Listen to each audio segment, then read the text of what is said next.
Wrap the strap around the cargo. Attach the fixed end to a flat, sturdy anchor point, such as a trailer side rail.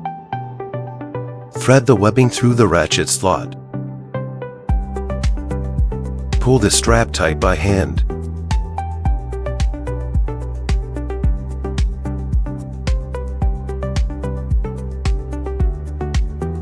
Then swing the ratchet handle to take up all slack.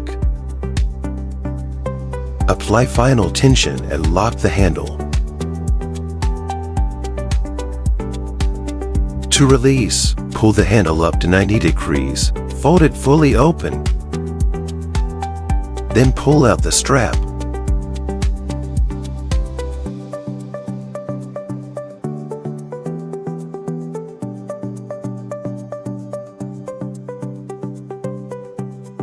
Remove the hooks from anchors, coil the strap and store it properly.